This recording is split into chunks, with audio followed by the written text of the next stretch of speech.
I'm posting again because I realized that I now have a new mission. Before I was going to be the dick of Sadsadconversation. Now I feel the need to be the anti-Bierko. Greg's got all the fucking editing and all this stuff going totally opposite direction. Going old school, low tech. It's just me, my camera, no concept, no editing, no even caring about how I look, really.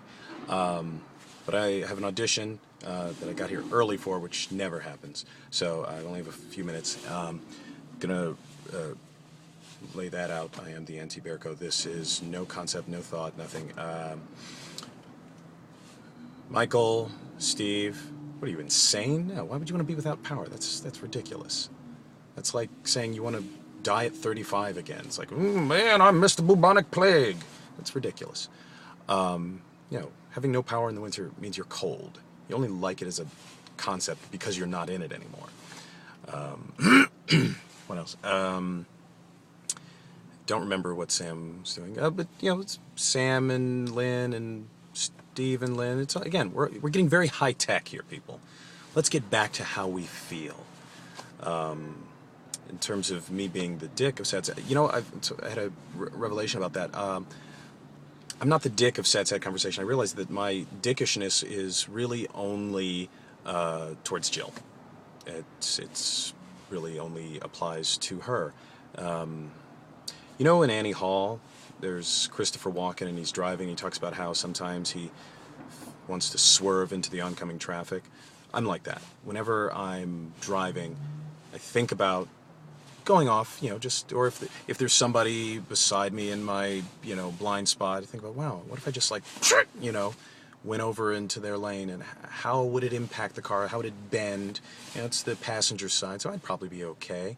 That sort of thing. Or if I'm driving on sort of a mountain road, where it's a mountain on this side and a cliff on that side, I always think about going off the cliff. Not purposefully, but like accidentally. Oh, what if I missed, it turns and I just went out over the, it's that impulse, that, the like energy of that fear, that I think speaks to a certain amount of repressed feelings.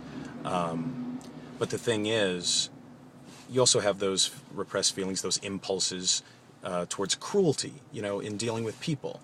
The waitress with the big butt wearing the low-rider jeans. You want to say something to her, but you don't, because that's wrong. That's why you have a superego to, give you limits. Jill inspires these impulses of cruelty in me, and I don't repress them.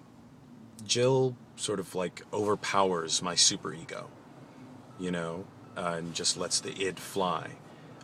And I can't say that I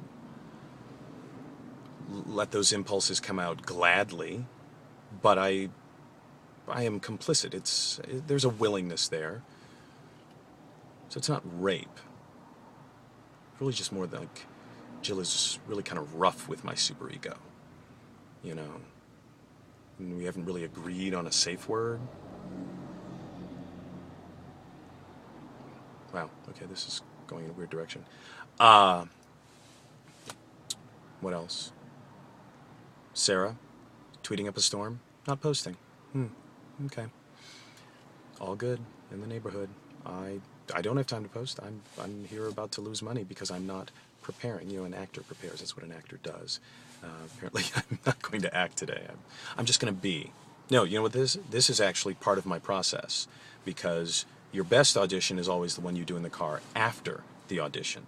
So I'm sort of getting that bad one out in the car now, before I go in. So the one I do in the office will be the one I would have done later in the car. Thus, I'll get the job and I'll have more money than Josh Molina someday.